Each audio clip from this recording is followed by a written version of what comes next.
Coming up on Blue Jay Journal TV, we are going to take a look at the increasing poverty rate in Franklin County. We will learn about a Missouri roadside attraction that is in the record books.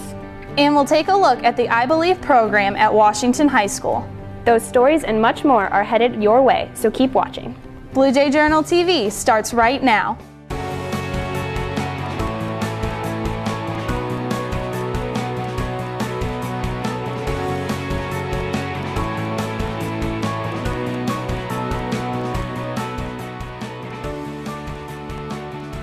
According to a recent U.S. Census report, about 15% of Americans live in poverty.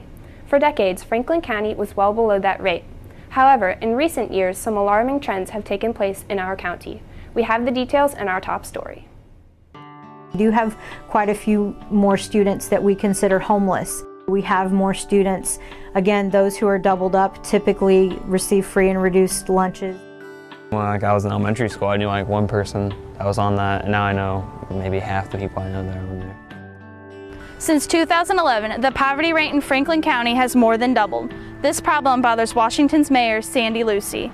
I found it to be very alarming when you suddenly hear of this rising poverty rate.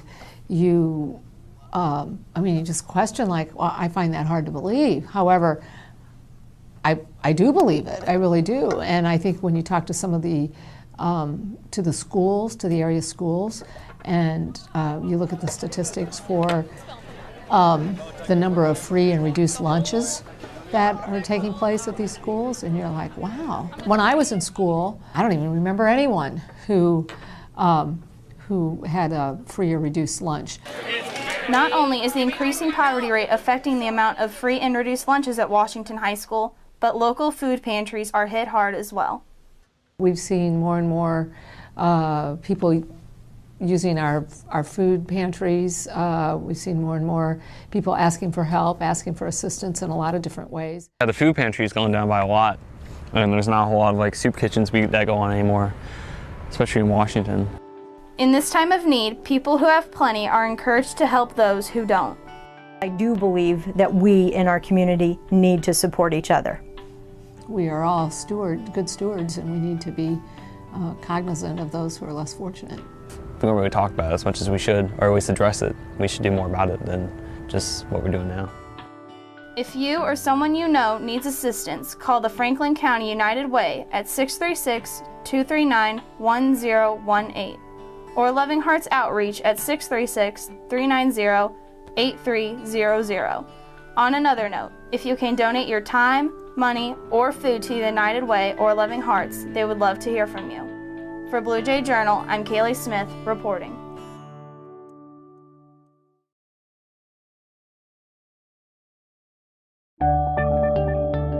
It was not cancer that killed her. He did not overdose on drugs. She was not the victim of a murder. It was not suicide that took him from us. They both left the picture too soon. Because they didn't buckle up. Stay in the picture. Buckle up. Arrive alive. Want to get your kicks on Route 66? And while you're at it, see something so monumental that it was in the Guinness Book of World Records? Then look no further than Fanning, Missouri. That's right, just take a short drive down I-44 past Cuba and you'll see something a little out of the ordinary. Here's the story. We're the world's largest rocker! Located in Fanning, Missouri, along historical Route 66, stands the world's largest rocking chair. After admiring its beauty, we decided to head inside to get the story behind this roadside attraction. This is a really old building. My boss bought it in 2007. He gutted the place, redid it all, then he decided he needed a roadside attraction. Jackie's boss did his research and decided a rocking chair might be the attraction he was looking for. When I would say we were children, but he's 10 years older than me, there was a large rocking chair in between Cuba and Steelville. It was made out of wood and it deteriorated. Well, he investigated it and realized that they're all over the place. We built it right there. The owner's friend is a welder, another one is an engineer. So between the three of them, they figured it out. Standing 42 feet and 4 inches tall, this rocking chair is officially the world's largest. We are the current record holder. We had to go through the whole Guinness thing. We had to make it rock, but it's a big ordeal to get it through Guinness. You had to have so many officials, city officials come in, the mayor, a priest, and then it took, I think, 6 months before they ever said it was, yeah, but we're in the book now, so. People from all over the world come to see the chair, sometimes several thousand in a day. But Jackie has one visitor that she remembers very clearly. Adam Richman from Man vs. Food came in, which is a pretty good story because I was working. I hit the panic button. My husband comes running up from the back and says, "Oh my God, are we getting robbed?" I said, "No, is that Adam Richman?"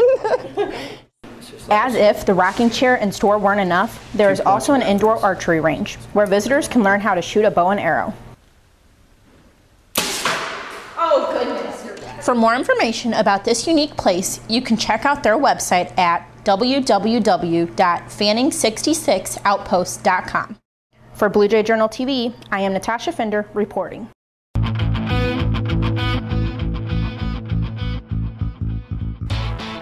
Playing sports is my life, actually. Football, I broke the tackling record, the single game rushing record, and I need 95 yards to break the single season rushing record. Placed third in state my junior year. My dad. Number 44, Kyle Summers, is the son of Travis. He's just always been there for me. Or always yelled at me if I didn't do good. Made me try harder. You can joke around a lot more times than you can be serious, but when it is time to be serious, you are serious and get whatever you're trying to do done. Grades do come first. I agree with that 100%. So if you want to go to college, they better have good grades. Anyone can drive through Washington and see the changes in our town. From highway construction, new apartments, to new stores, our town is changing. Blue Jay Journal TV recently took a look at the retail side of our changing community in our next story. This past summer, the city of Washington saw growth yet again. 4 new stores were added in Phoenix Center. Marshall's, Ross, Joann's Fabric, and Ulta all opened. I work at Marshall's and I'm a cashier. I really like working there. Our bosses are really awesome. I worked at the one in Baldwin and transferred out to the Washington store once it opened to help set up. I like having these stores here in Washington because it allows people to not have to drive into the big cities to do all their shopping. Although many employees and customers love Marshall's and the other new stores, there are others in town who do not feel the same way. I feel like the new stores in Washington, they're great and they definitely have something to offer to the community and just the economy. But Washington has always had this small town feel, the historical downtown along the riverfront and all those little shops. And I just feel like with all the new people and the new business opportunities, it's kind of losing its small town feel. Marshall's is an overpriced Goodwill. You can't find anything, nothing is labeled, and it's just all over the place. And then everything's way too expensive. I mean, you can get the exact same thing on clearance somewhere else. Though some disagree with the new stores, no one can deny that it has a large impact in Washington. I think a lot of people like that there's more variety there than just shopping at Target and Kohl's and stuff like that for clothes, so there's more clothes for people. It gives teenagers opportunities to find jobs that they could carry on through college if they transfer out to the big stores by college. How do you feel? Are you in favor of all the growth in our community or against it? Tweet your thoughts at Blue Jay Journal. I'm Maddie Imey reporting.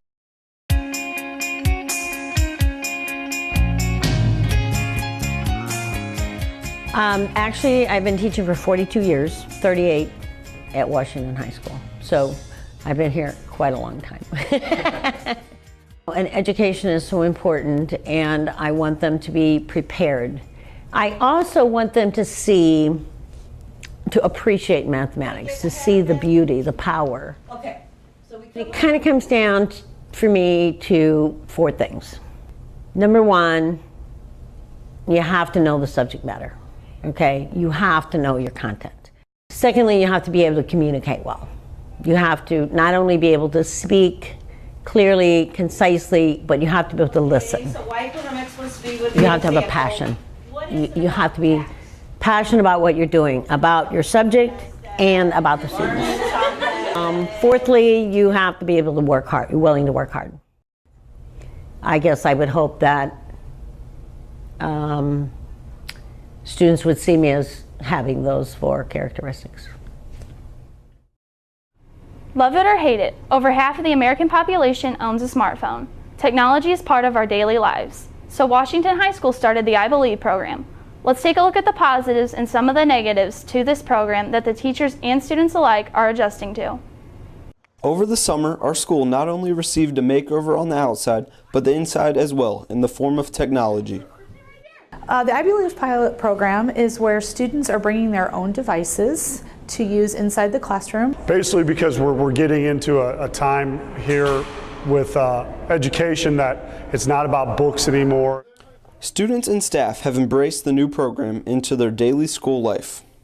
I use it to take notes and to look up answers on assignments. For research and recreational purposes, depending on what we're doing. I think it's pretty helpful whenever we're finding research or something like that. I don't have to be taking up a computer. I can be sitting at my desk where I feel comfortable just doing whatever. I think it's helpful, so like you don't have to read your own handwriting and you have everything like typed up, I guess. This is what college is like. You know, you're not in college anymore writing stuff down on a piece of paper. You're doing things online. You need a device in class. Overall, the I Believe program is a success, but with success comes a few bumps in the road. Students using their cell phones in class when they really shouldn't be. I'm sitting in a dark classroom and all I can see is someone with their phone out, the light hitting the ceiling and everything. It's the most distracting thing ever. It's a complete distraction. It takes much longer to finish a project, so a project that would take maybe 2 weeks seems like it's taking 3, possibly even 4 weeks, because every few minutes or sometimes even seconds, their kids are, taken away from the project and looking at their telephone. Grades are slipping in Washington. Yes, they are.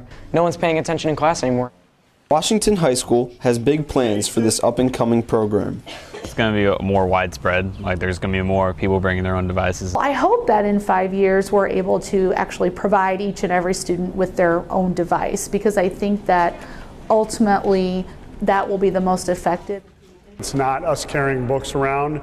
It's people with devices, and we're learning basically by giving those students some chances to explore their own avenues of learning. I see, walking into a classroom and hopefully every student having a laptop or a tablet in some way. With a huge first step out of the way, Washington believes this is the future. I am Cameron Shipley reporting for Blue Jay Journal TV.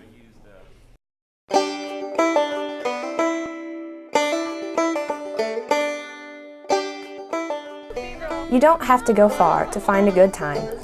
We here at Blue Jay Journal met on a Sunday afternoon in our top secret backyard location to enjoy each other's company. A fire pit set the stage for our fun. Hot dogs and s'mores were on the menu. We all enjoyed the fire, the food, and a few laughs, and we got to know each other a little better. It's hot in there. Look how perfect that is. Dude, that's good.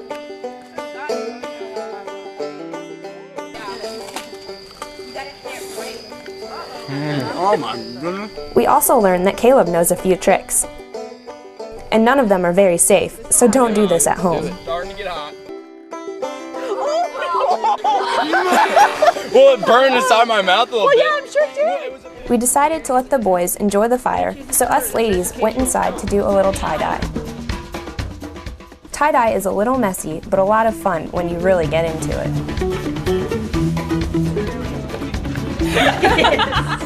A fun part of our backyard adventure was that just a few days later, all of us who tie-dyed got our shirts.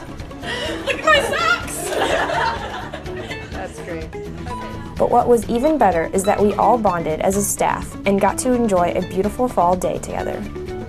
It doesn't take a lot of time or money to get out and about. Fun can be just a backyard away. You should try it. It's fun. For Blue Jay Journal TV, I am Jessica Hamlin reporting. We want to thank you for watching our show. Be sure to follow us on Twitter at Blue Jay Journal and like us on Facebook at Blue Jay Journal TV. While you're at it, go check out our website at www.bluejayjournal.com. Until next time, I'm Kaylee Smith. And I'm Jessica Hamlet saying, Thanks for watching. Have a great day, Washington.